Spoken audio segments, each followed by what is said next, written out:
Krishna,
Krishna, Hare Hare, Hare Rama, Hare Rama, Rama, Hare Hare.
Hare Krishna,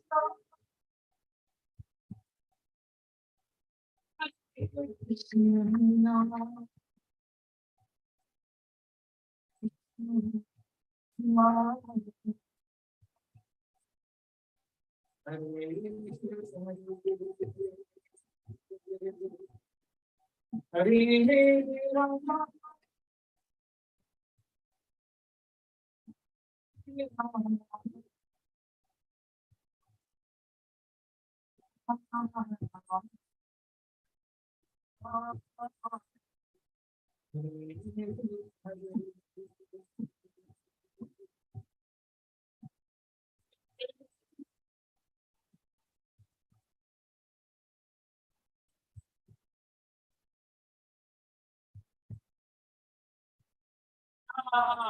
Krishna,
Yeah, 3-0.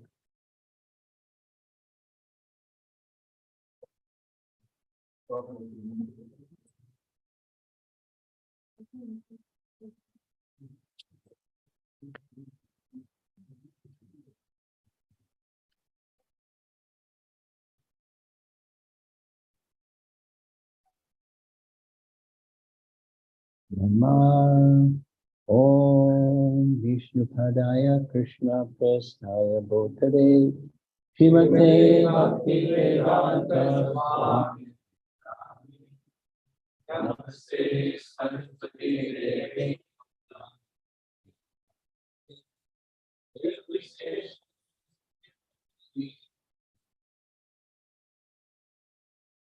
Jaya Sri Krishna Chaitanya Prabhu Nityananda Shri Advaita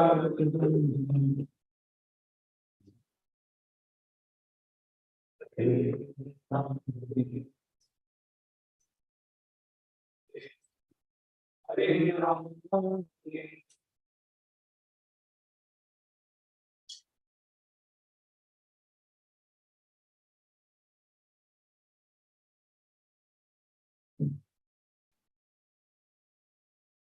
Srimad Bhagavatam, Canto 2, Chapter 3, Text 22. It was a wonderful purport I like very much for occasions like this. where Srila Prabhupada is writing extensively about the importance of deity worship. And he starts the purport especially for householders. It looks like there's a few householders in the assembly here. So especially for you all, but not only for you all.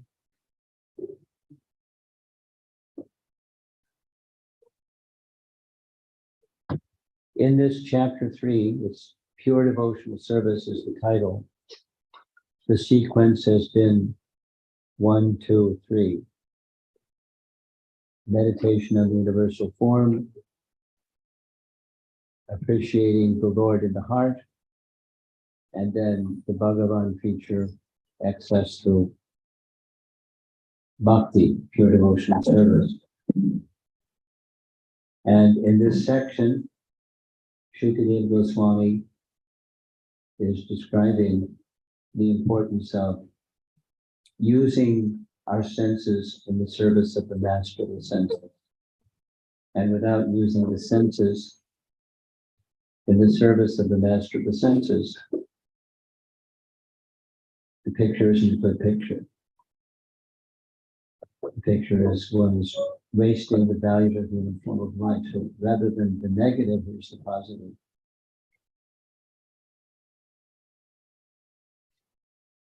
Text 22. The eyes which do not look at the symbolic representations of the personality of Godhead Vishnu,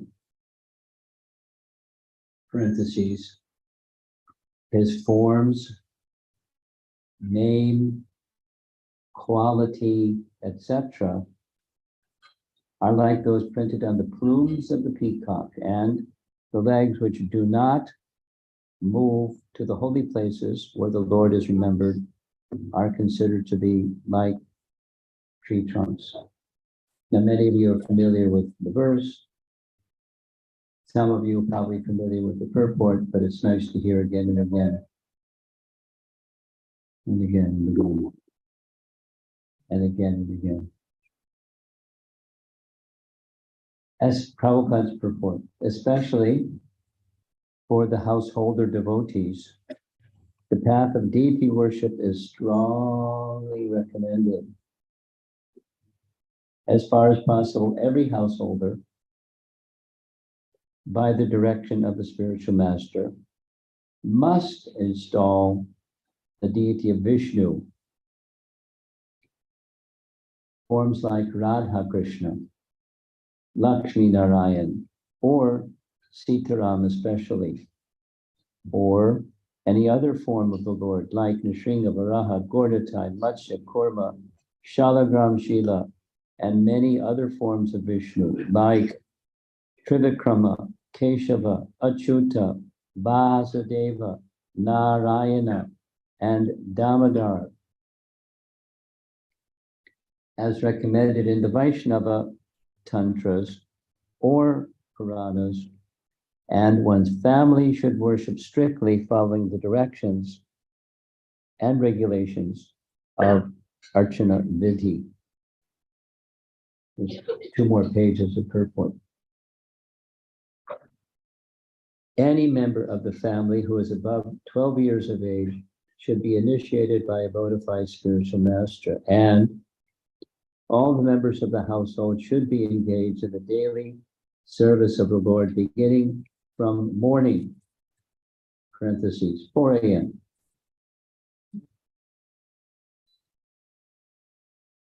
There's a little dispensation for temples, it's 4:30. Till night, 10 p.m. By performing Mangala Arti, Niranjana, Archana, Puja, Kirtana, Shringara, Bhoga, Vaikali, Sandhya, Arati, Hatha, Bhoga, parentheses, at night, Shayana, Arati, etc. Engagement in such worship of the deity under the direction of a bona fide spiritual master will greatly help the householders to purify their very existence and make rapid progress in spiritual knowledge We'll circle back of how does deity worship help you develop spiritual knowledge. Simple theoretical book knowledge is not sufficient for a neophyte devotee. Book knowledge is theoretical, whereas the archana process is practical. Spiritual knowledge must be developed by a combination of theoretical and practical knowledge, and that is the guaranteed way for attainment of spiritual perfection. The training of devotional service for a neophyte devotee completely depends on the expert spiritual master who knows how to lead his disciple to make gradual progress towards the path back home, back to Godhead. One should not become a pseudo spiritual master as a matter of business to meet one's family expenditures, semicolon. One must be an expert spiritual master to deliver the disciple from the clutches of impending death. Srila Vishwanath Chakravarti Thakur has defined the bona fide qualities of a spiritual master, and one of the verses in that description reads, you want to guess which one? Shri Vigrahara Dhana Nityanana Shringarathan Mandira Marjana Yaktasya Bhaktam Shani Vande Guru Sri Charana. Shri Vigraha is the archa, or suitable worshipable form of the Lord. And the disciple should be engaged in worshiping the deity regularly by Shringara, by proper decoration and dressing, as also by Mandira Marjana, the matter of cleansing the temple. The spiritual master teaches the neophyte devotee all these kindly and personally to help him gradually to the realization of the principle, name, quality, the form, etc. of the Lord. Paragraph. The long one, final paragraph. Only attention engaged in the service of the Lord, especially in dressing and decorating the temple, accompanied by musical kirtan and spiritual instructions from scriptures, can save the common man from the hellish cinema attractions and rubbish sex songs broadcast everywhere by radios. Now, even better media than radios. If one is unable to maintain a temple at home, he should go to another's temple where all the above performances are regularly executed. Visiting the temple of a devotee and looking at the profusely decorated forms of the Lord, well dressed in a well decorated, sanctified temple, naturally infuse the mundane mind with spiritual inspiration. People should visit holy places like Vrindavan, where such temples and worship of the deity are specifically maintained. Formerly, all rich men like kings and rich merchants constructed such temples under the direction of expert devotees of the Lord, like the 6 Goswamis. And it is the duty of the common man to take advantage of these temples and festivals observed in the holy places of pilgrimage by following in the footsteps of great devotees. Anu Vraja, one word, Anu Vraja. One should not visit all these sanctified pilgrimage places and temples with sightseeing in mind, but one must go to such temples and sanctified places immortalized by the transcendental pastimes of the Lord and be guided by proper men who know the science. This is called Anuraja. Anu means to follow, and there it is therefore best to follow the instruction of this bona fide spiritual master, even in visiting temples and the holy places of pilgrimage. One who does not move in that way is as good as a standing tree, condemned by the Lord not to move. The moving tendency of the human being is misused by visiting places for sightseeing. The best purpose of such traveling tendencies could be fulfilled by visiting the holy places established by great acharyas, and thereby not being misled by the atheistic propaganda of money-making men who have no knowledge of spiritual matters. It's a long purport, but filled with nice instructions, specifically, the seeing of the deity form and using one's legs to go to such places where deity forms are established. And he's covering both homes and holy places.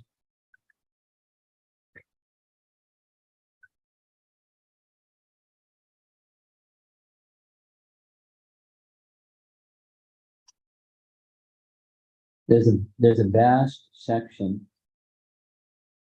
even in the karma kanda portions of the Vedas, but otherwise also in the Puranas, vast portions of descriptions of the benefits of visiting tirthas, which means temples, and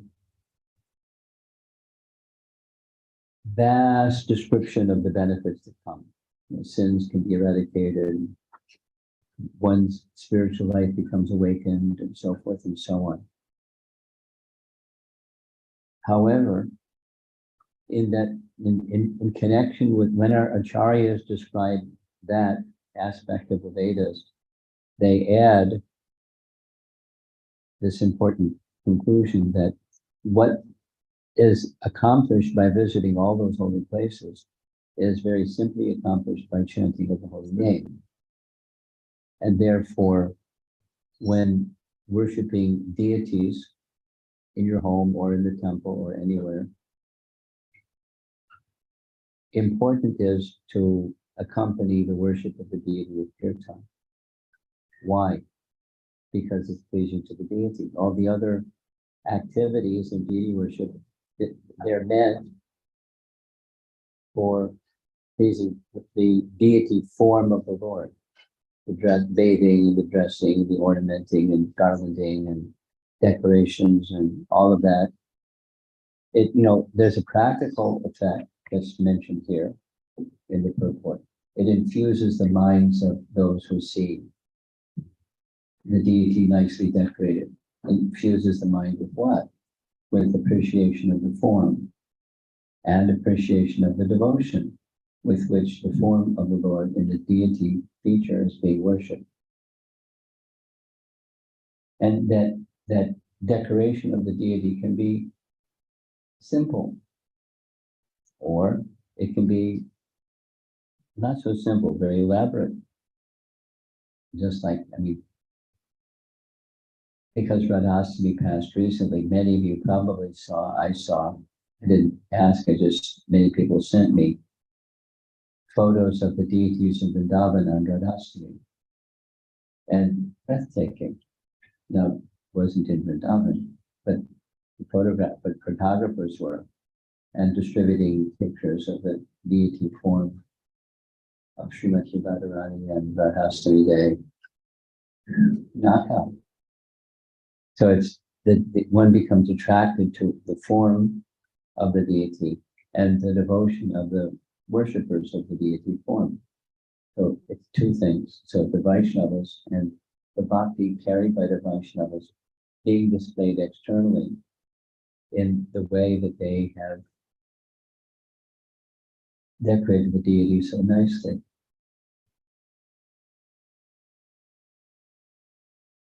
And then, of course, in Vrindavan, but the same in principle anywhere is chanting before the deity, having kirtan. Because I'm going to Udupi, I thought to share this with you. From the Madhvacharya made big emphasis, along with, Lord Vishnu is the only independent entity, and all others are dependent entities, and they're different than the independent and dependent. His philosophy is very strong, very clear. At the same time, very strong and clear was his emphasis on deity worship. And the emphasis upon deity worship was a replacement of what was going on prior to him. Because what was going on prior to him was kind of poo-poo the deity worship. Or for those who are weak-minded, then they pancha upasana. They had a different term for it at that time, Shankaracharya. But any deity form is fine, because in the ultimate issue, absolute truth is nirguna. But if those of you that like forms, then you can worship any one of these five, and it'll help you get to the nirguna conception of the absolute truth. And so there was an abundance of different, not only the five, but different, because of cultural affinity and heredity and different groups of people liking this and that and the other thing. But he met that challenge by philosophy and then by deity worship.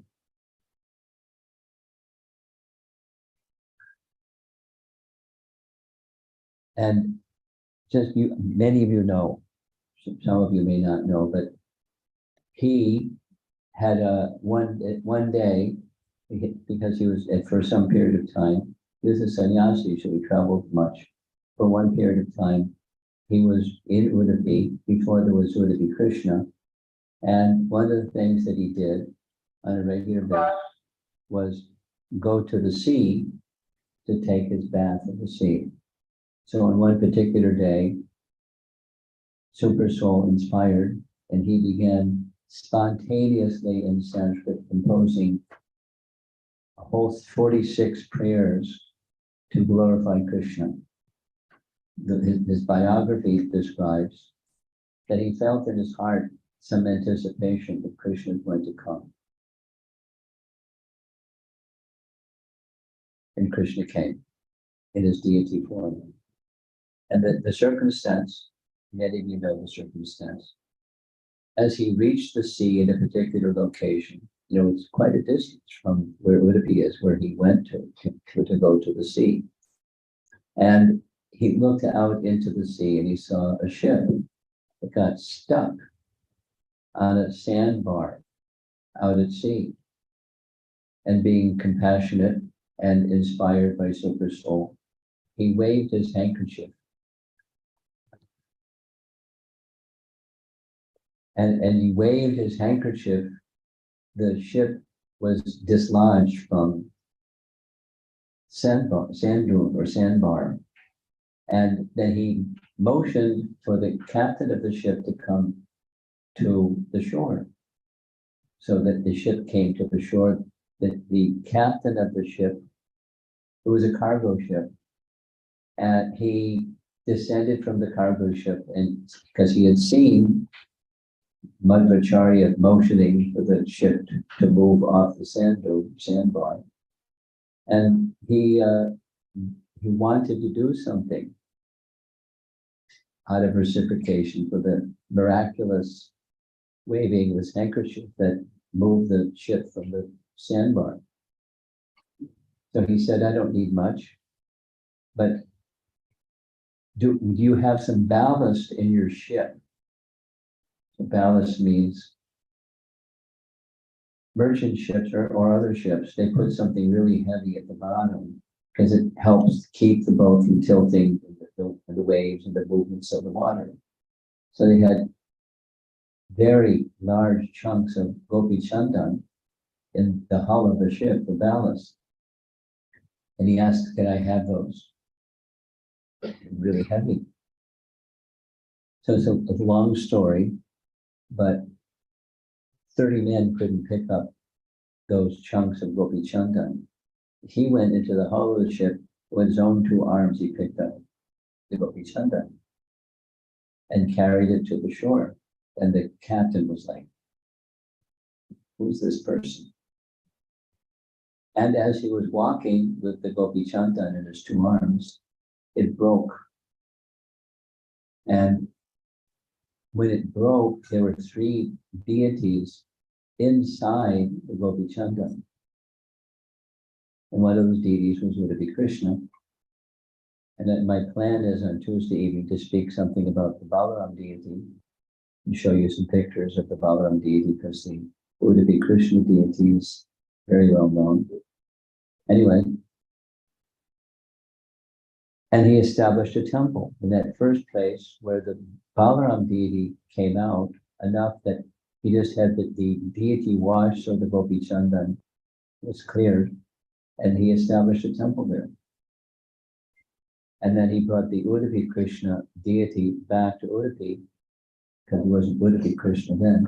There's a long, long history of these are very, very ancient deities that were worshipped in Dwarka shortly after Krishna's time. Because shortly after Krishna's time, Dwarka disappeared.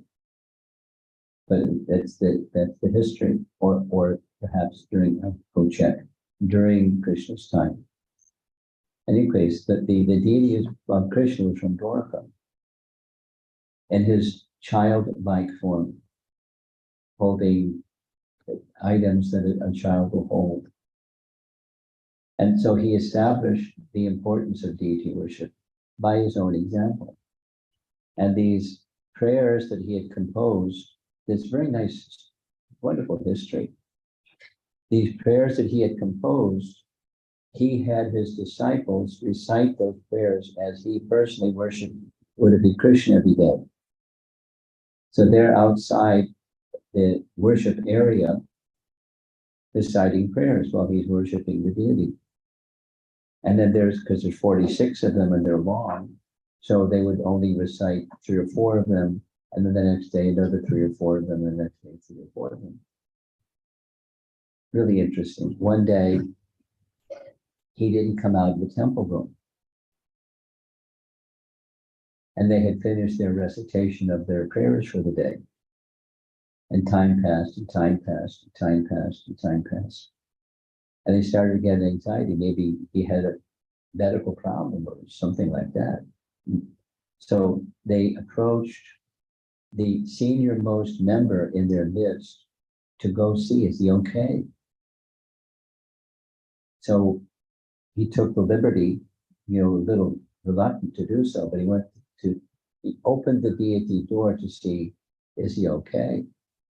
And what he saw, this is according to his biography, he saw Hanuman worshipping Ram, Bhima worshipping Krishna, and Madhvacharya worshipping Vyasadeva.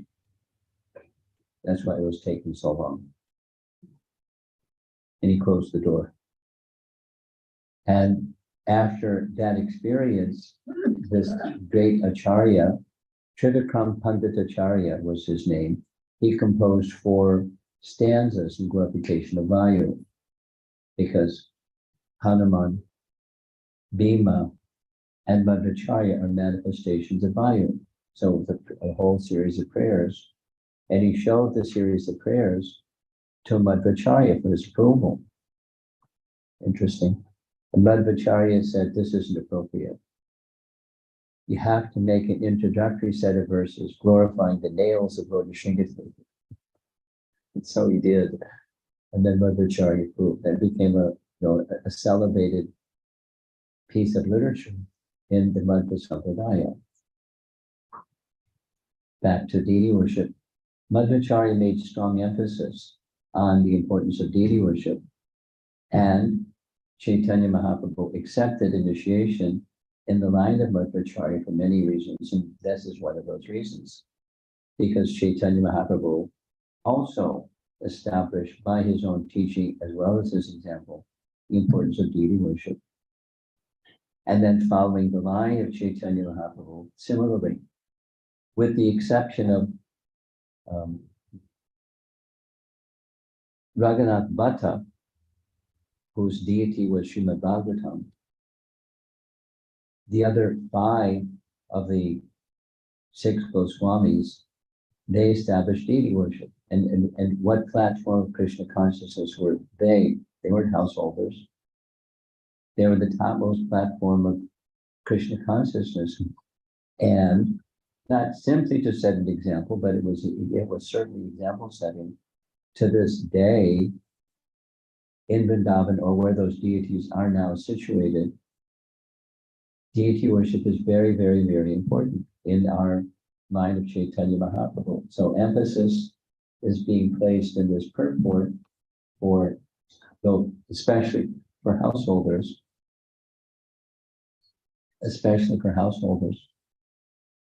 but the importance of deity worship.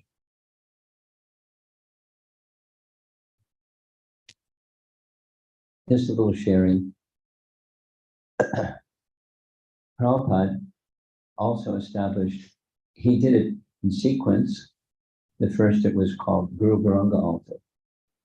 Guru Garanga altar meant he engaged some of his disciples who were interested in art, kind of rudimentary. They weren't really artists, but they were becoming artists. So he had them, all of them, or some of them rather, some painted paintings for his books, and others were engaged in making original artwork, paintings of the Panchatattva.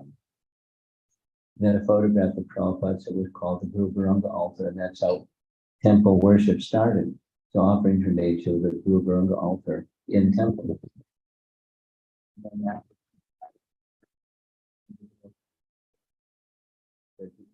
the painting was placed by the side of the altar or somewhere in the temple room, and then they were replaced with deities of Bordatai often, or other deities. And so in sequence, Prabhupada was gradually introducing his followers to deity worship in temples, and then of course came deity worship in homes, because not everybody could easily access a temple, or like, for example, in Los Angeles, because of, by that time, the Los Angeles temple had many householders, and second canto was available, and so there was emphasis on deity worship in homes. And then came this tussle about deity worship in home versus deity worship in the temple. There's always got to be a controversy. So it's not new. There's still a controversy. So what's important? Just like one of the questions answers yesterday was, supposing I have one discretionary hour, should I read Prabhupada's books, or should I hear the recordings of Prabhupada, or should I listen to the recordings of my spiritual master? Dilemma. So yeah, the answer is you do all of them. So the emphasis that Prabhupada gave is the worship of the temple in the deity in the temple should not be compromised, so that when there's sufficient brahmanas in a community, they can do both. That's ideal. Every day worship in their home if they have deities, and from time to time, in a scheduled way, to take responsibility for the worship of deity. And standards in temple worship are stricter than standards of worship in the home. And standards of worship of Radha and Krishna are more strict than Gaudiya and Jagannath deity worship. So but it's not just, I want the more strict, there's inclination. There's a very nice verse.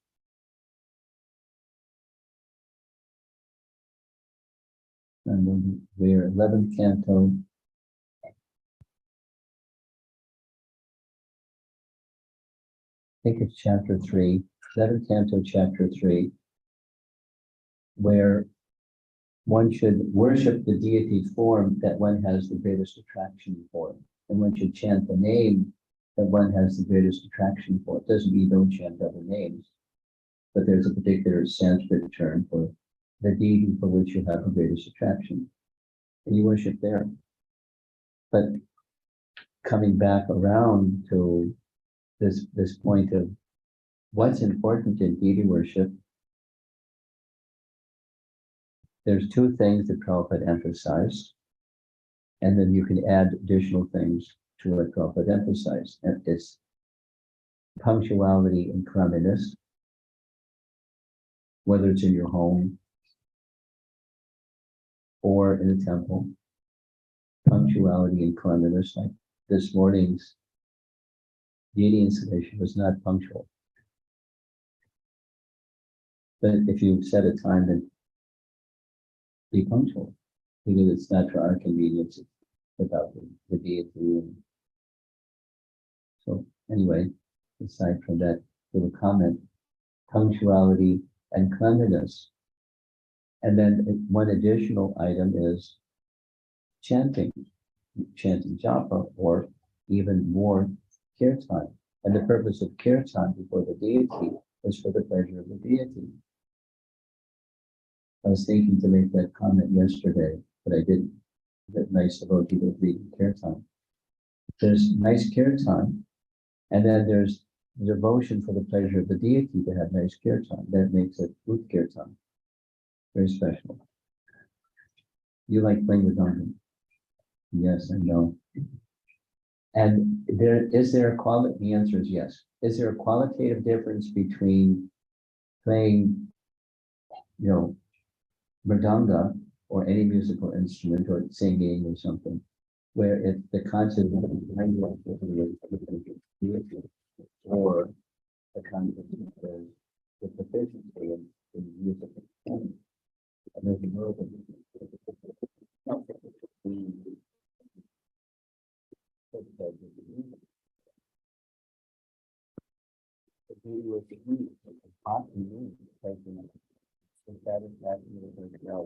in the front and everything else follows that one.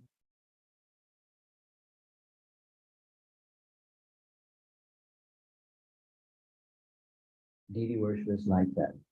And devotional life is like that. Here's one Prabhupada saying. This is back to, because the Boston temple that I moved into was a place where it was ISKCON Press at that time, and the three principal artists, along with the others that were making the Panchatattva paintings, were living in this single-family residential building packed up together. So the devotees the artists asked Prabhupada, should we take art lessons? Because many of them, before they started painting or Prabhupada's book, they hadn't had a brush in their hand. And Prabhupada said, no. Now later they took art lessons. But he said, Lord Brahma has made this body in such a way that if you practice at something, you'll get in devotion to him, devotion to Krishna, then the quality will come to you. Now, I don't recommend that you can't take Mridanga lessons, but if you take Mridanga lessons, it's not about proficiency of musical skill. It can be reduced to something on the material platform. And there's proficiency in musical skill, for sure. But it's a whole other thing. And that's the same with deity worship. The passages here, I'll read it.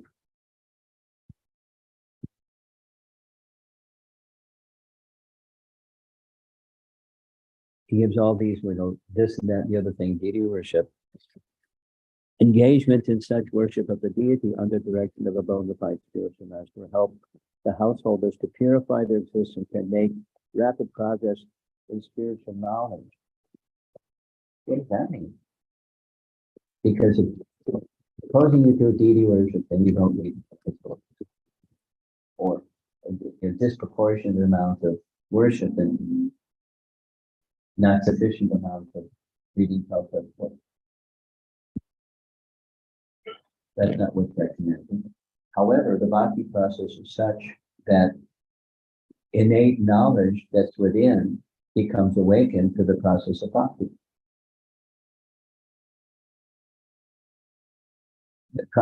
Say it again. The bhakti process is such that knowledge of the processes arise from bhakti. Knowledge isn't book knowledge. Knowledge is, as Prabhupada is saying, practical. Deity worship is practical because then if one does deity worship with bhakti, then the heart becomes cleansed, and then the knowledge that's within becomes realized. Realize the form of the Lord. And my life, my senses, my existence is to please the deity form of the Lord. And then what happens? There's reciprocation. How are we doing with the dressing of deity? Can you look at the indication? Because I can go on talking for a while. I have to move on.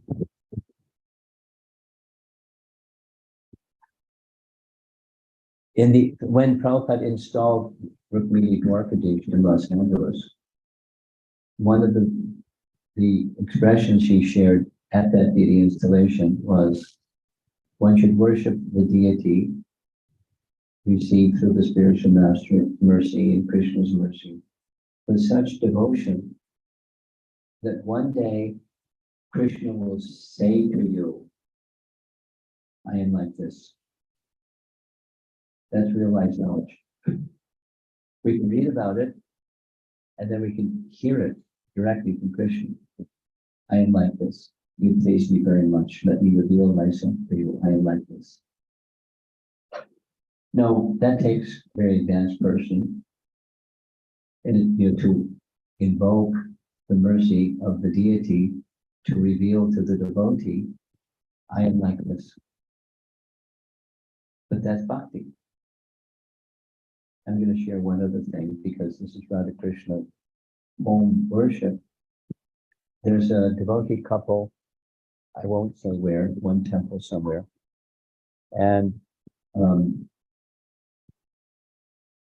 I was visiting their home and I asked them, this particularly the wife was engaged in full-time deity worship for her deity, Radha Krishna deities. And I asked, do you sometimes worship the deity in the temple? And her reply, she was reserved.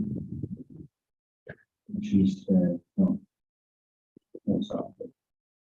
I said, there's some reason that you don't get to have Radha Krishna deities in the temple. You have Radha Krishna deities in your home, but sometimes worship the deity in the temple. She looked at her husband. Her husband nodded, like it's okay, you can tell.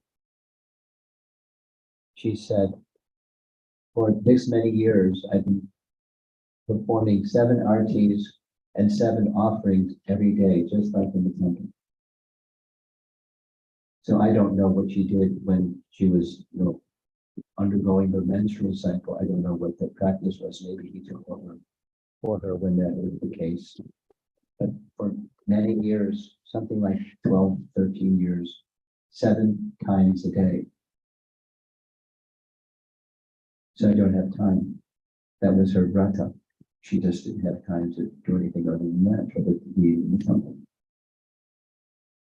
Then I said, you must have some realizations. And shared, like Prabhupada said, one day the deity will say to you, I am like this. She looked at her husband nodded, what he shared. He said, I have this practice when I make the offerings.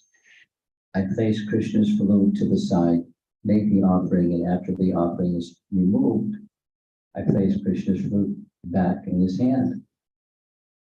And on 2 occasions, I couldn't find the flute. And I always put it in the same place. And I'm very disciplined about putting it back in his hand. So then I looked at the deity, and the flute was back in his hand. She smiled. She looked at her husband. He smiled. There's reciprocation that the deity form is Krishna. Not just its deity form is a deity form, And the deity form is Krishna, just like the name and Krishna the same. But how many of us have that realization or reciprocation? It takes purity and it takes mercy. So that's possible. How are we doing with it? Huh? 25 more minutes? Ooh. Okay. A little bit more and we'll have some discussion. The nice Prabhupada stories about, or the stories about deity worship.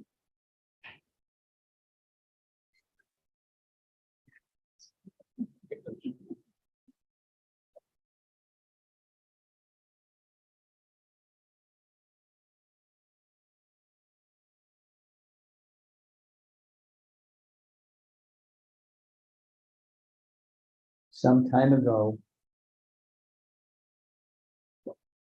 many temples in America were observing the 50th anniversary in London, the 50th anniversary of establishing Radha Madan Ishwara, big festival, etc. For Radha Govinda in New York and for Rukmini Dwarkadish in LA. So I participated in the one for Kishore Kishori in Chicago. And much to my surprise, and happiness, Urmila Mataji. Some of you may know Urmila. If you get a chance to invite her here to Singapore, you'll hit a home run because she's really very learned and very well composed personality. So she shared when we had this, glorifications of the deity, the histories of different devotees of the deity. She shared something that struck. She shared that when she grew up in a Jewish family, kind of Orthodox Jewish family, and Orthodox Jewish people have this view that deity worship is like not to be done, strong, like do not worship the deity form of God. It's a no-no, it's a big no-no. And so she shared that when she first visited the Chicago temple, it just happened to be the deity installation day, which meant 50 years before we had this little ceremony. And when she saw, because she had visited ISKCON, no, she hadn't visited ISKCON centers, but because she was in the back, she was a lady, she couldn't see too much of what was going on, and it didn't strike her. But later, because the deity of Kishore Kishori is so large, she saw very clearly the deity form, and she had an existential crisis about it. Because she was raised, this is a no-no, and here it is a yes. So how to process? And it was deeply ingrained in her from childhood. So she started praying because she had read Prabhupada's books, and she had faith in Prabhupada and Prabhupada's the teachings in his books. So that was her ballast. But then she had this crisis about the deity worship. And then she didn't go into detail, but one fine day, when coming before the deity, it was like the curtain was pulled back. And she had this realization that the deity is not just a deity, but it's a person. And that experience was still with her. And as she was speaking, she kind of got emotional. Normally she doesn't get so emotional. She's a very strong person. But that's what she shared, being a Vaishnavi in ISKCON these days is not an easy thing, especially when you have some scholastic ability, and she's been through a lot. But the ballast that kept her going was Prabhupada's books and Kishore Kishori. This experience of he or they are persons, ready to hear our prayers, to accept our worship, to accept our service. And that's not where it begins. It begins with Vidhis. But Krishna as he did with her case or with others, they have like this lady that was worshiping other Krishna deities in her home. Some reciprocation that's very, very special. And it has everything to do with the devotion, that it calls the heart of the worshiper. So it can stay on the Deity, but it can become more in the Radha platform, depending upon the sincerity of the devotee, and it's not to be imitated or even anticipated, but it may come. One day, the deity may speak to you and say, I know this. Maybe not, but maybe. And at least in principle, with faith, that the deity form, just like the holy name, just like the Bhagavatam, all three of them, the holy place, they're not different from Krishna. To speak of the number 5, which is Vaishnava Seva, because the Vaishnavas are representatives of Krishna. They're not Krishna, but they're representatives of Krishna, and that's dear to Krishna, they should be respected. So that's our life of devotion and deity worship, as we heard from this report, very important, to help us advance in spiritual knowledge, along with reading Prabhupada's books and distributing Prabhupada's books and chanting of the holy name and serving the Vaishnavas. And when opportunity comes, visit holy places.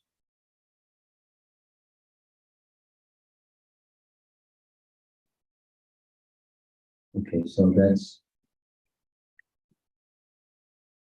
18 more minutes before the meeting disappears. We'll see. If there's some discussion, deity worship topics, please.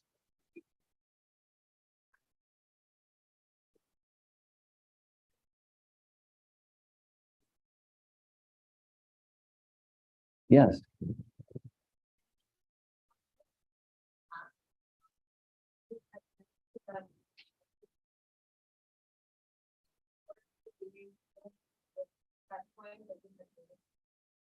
That's not very good. So I wanted to ask you if a devotee is inclined to do one aspect of seva, not so inclined towards another aspect of seva. No problem.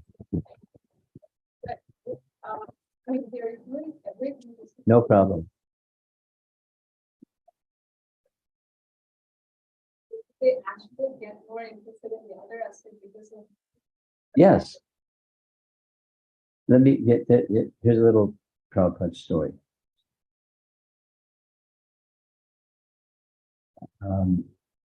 For a period of time, for many, many years as a brahmachari, my life, my service was my life. And my service in my life was focused on book distribution because Prabhupada made such strong emphasis on book distribution. So there are 4 of us. I can recite the names, but they won't mean anything to you. There are 4 Prabhupada disciples, young men, in a van. In a Kamaline van, and we loaded it up with books. And we went around to colleges distributing books at colleges. And whenever we ran out of books, they would send an air container and we'd fill up the van. And we did this for a while. And then the little light went on saying, maybe we should have a deity.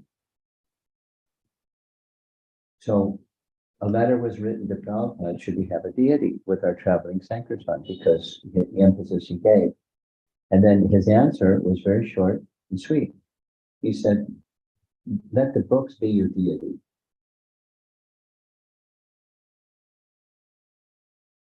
And so we just accepted because that's what Prabhupada said. Then I was thinking, it's a little strange. When we get the air container, there's books right up to the ceiling.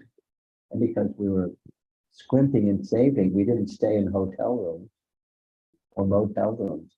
We stayed in the van year round. Even when it was cold, we just got a heater.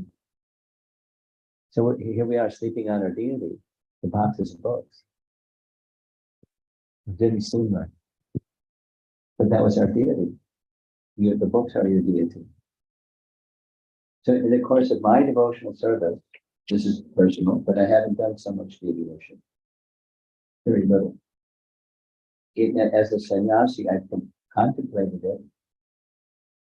Now, maybe now is the time, etc. But that brahmachari training is so ingrained. It's the books are my deity. So it's okay. Prabhupada authorized. It's okay. We don't need deity. We don't have to have deity. But we were brahmacharis and living in a van. Now I'm not a brahmachari and I'm not living in a van, but the books are my deity from that training.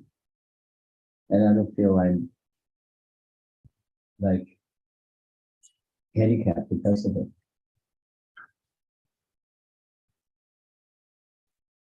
The direct worship, touching, bathing, dressing. So I do it like this. I just told somebody to use that. Okay. Yes. And then there's just one other thing. We can flip around the other way. That is to say, I know some people that they so focused on deity worship, they haven't sufficiently read Prabhupada's books. And now, or be engaged in management, they didn't sufficiently read Prabhupada's books. Won't name the names. But now, because in their mature stage, they're starting to read Prabhupada's books. And because of that, years and years and years, when they read Prabhupada's books, they get quick realization. They're in the fast lane. The fire ignites just by reading. Whereas those who may not have had that years and years and years of sacrifice, it may take longer. But it has its benefit. Yes. Oh, you have? Okay. I have a question on offenses when we are doing deity worship. When I first started reading the Bhagavatam or doing any service for you, I didn't have that hesitation that I would make some mistake and it will be a offense. But when it's after deity worship, both me and my wife will feel hesitation because we feel that we feel fundamentally we don't have the Brahminical qualities. How do we get over this? Get the qualities. How do you get qualities? You go to Kmart. They're not for sale. Qualities come from bhakti. Yes. Yes, ask your brother about the things from that. So by bhakti, qualities come. And become familiar, two additional things, become familiar with what offenses really are, and accidental mistake. I mean, the pujaris have told me when dressing a deity, sometimes they use pins to dress these dresses, and the pin touches, the point of the pin touches the body of the deity. So be careful. But accidental in the course of service is not the same as deliberate. Offensive, specifically, the etymology of the Sanskrit word has everything to do with intention. So when your intention is right, and even there's some discrepancy or mistake or whatever, you're covered because of bhakti. Then you do some course correction, but you don't not do something because there may be offense involved. Don't chant because, or don't have the association with devotees because there might be some offense.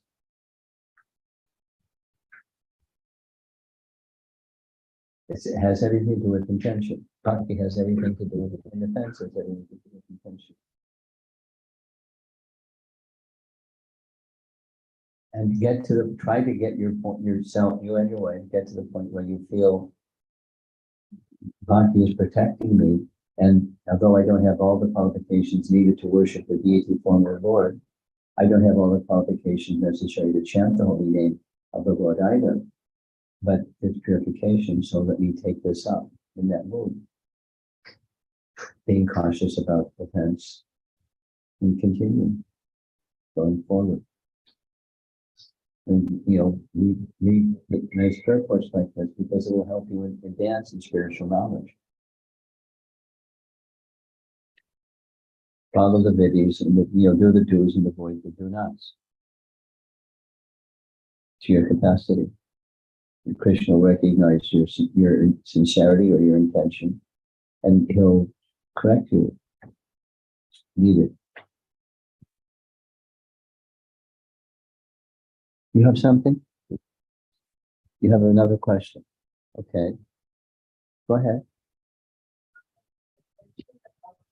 Efficiency and the desire to be Krishna rather than obtain efficiency in service.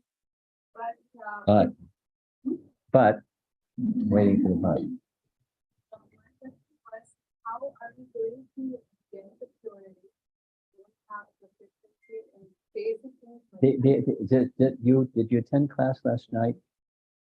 Oh, there's no material qualification for devotional service. Prahlad Maharaj states it specifically in the verses that we discussed yesterday, chapter 5, canto 7. So supposing you don't have proficiency, because that's a material qualification.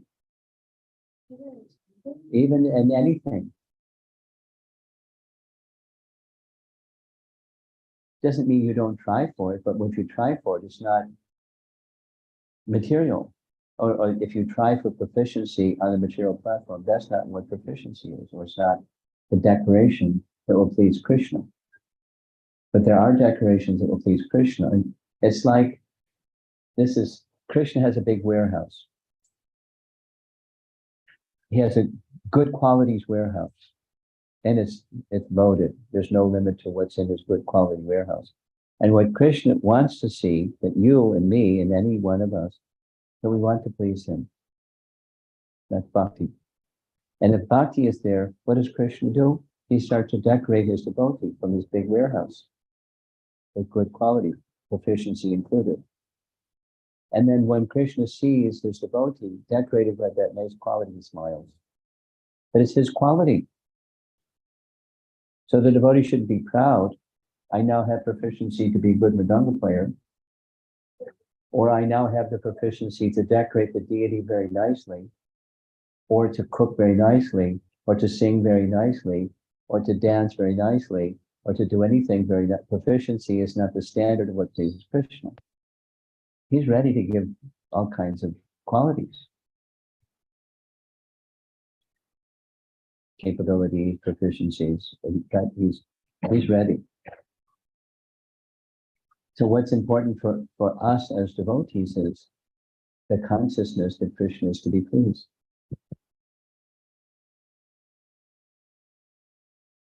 Supposing one doesn't have that consciousness, is it possible to become a good mridanga player? Definitely possible to become a good mridanga, very proficient mridanga player without bhakti. Get a good teacher, learn from a good teacher, practice and practice and practice. You can become a really spiffy mridanga player without bhakti. That's not satisfying to the performer and nor to the experience of the audience.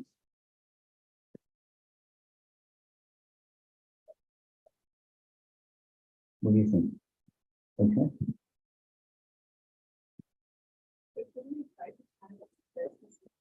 Yeah,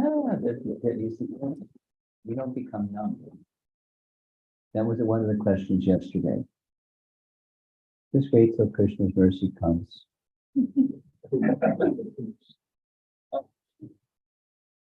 After all, it's not my own effort, it's Krishna's mercy. So just wait till Krishna's mercy comes. That was in our body, mind, spirit complacency. Don't be complacent. But don't think yourself the doer either. I'm creating this good qualification because I have a good teacher and I practice a lot. And now I'm a spiffy mridanga player. Or the kind of mridanga players, but in principle. How are we doing with the worship? You ready? Checking.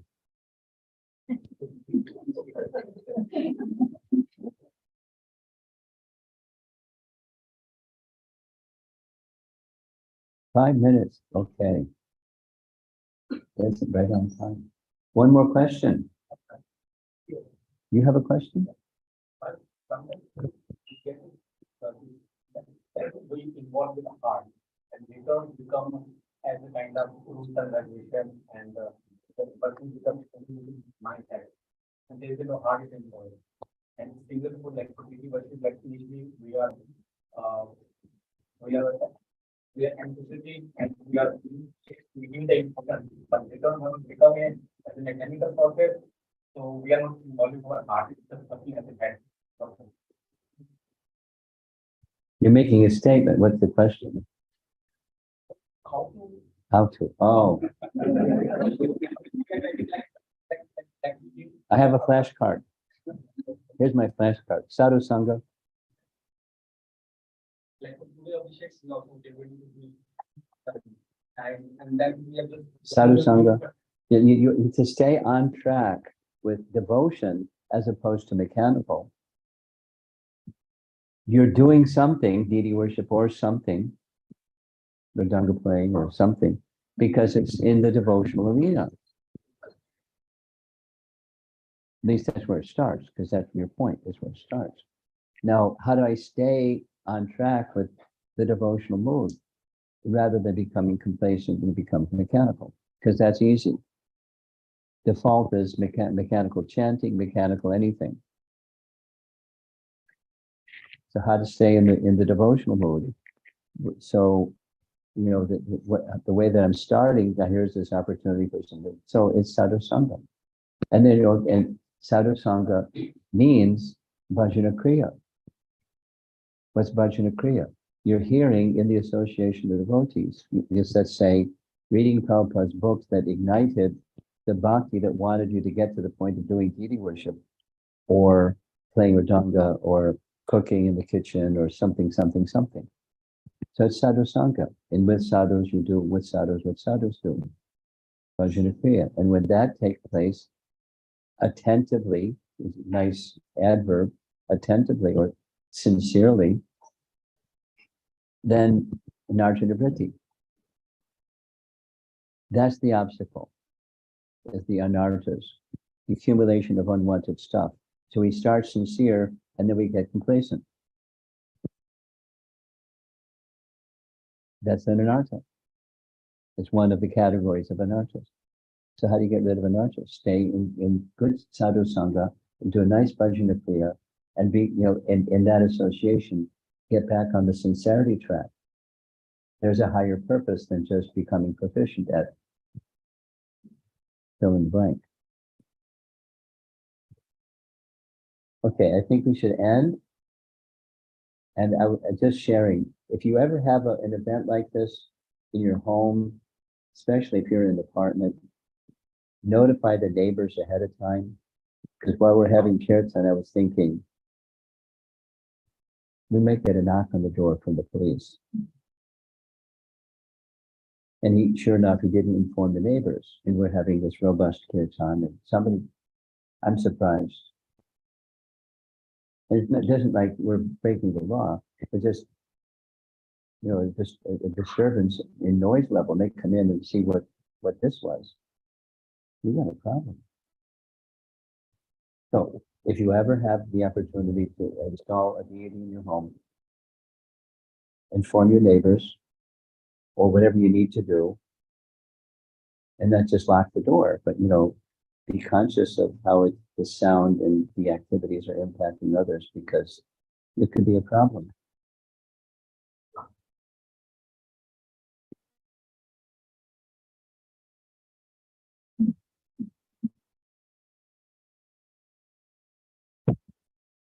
Srila Prabhupada.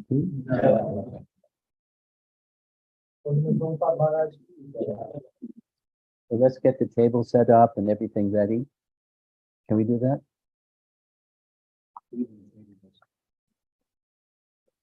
Okay, but You had it out from inside to outside.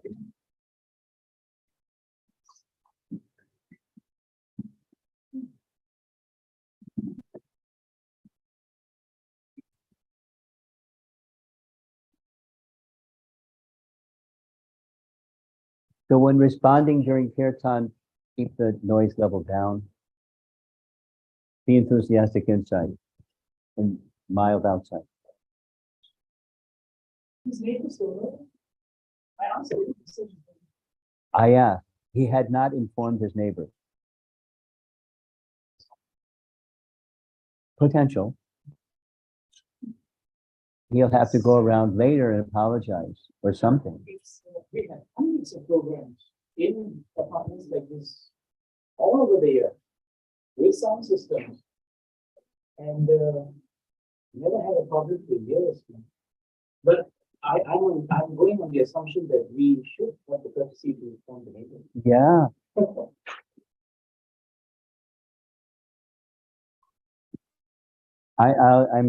I had an experience in this recent visit to China where the police came. Yeah. It wasn't fun. This isn't China, but it's still not fun.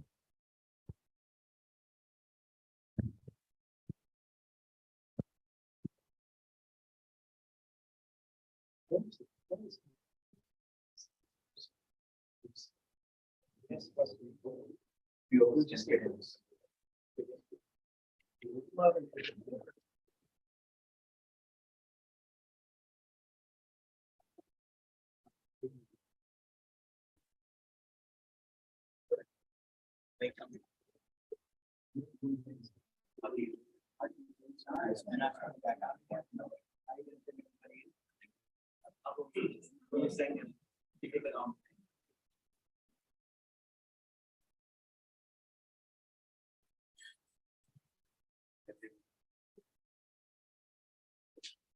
Okay.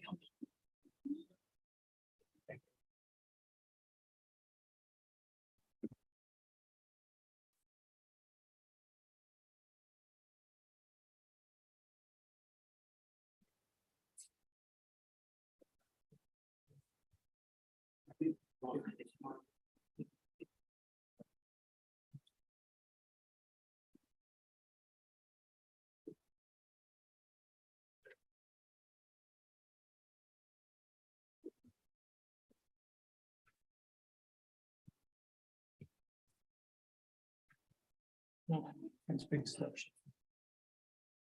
Okay.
Saraswati Devi, Gaurani Prachari.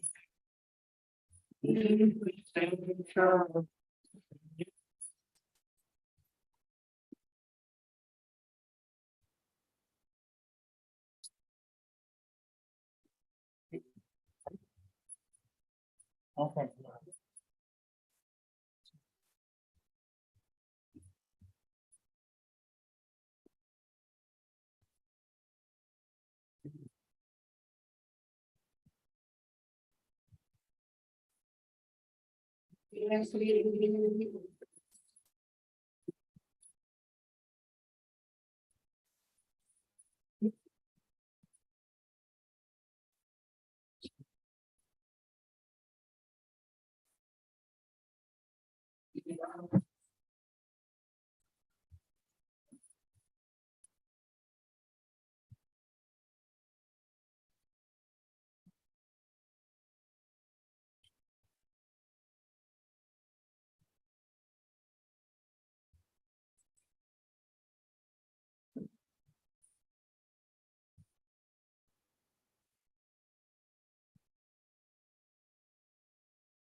Hare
Krishna.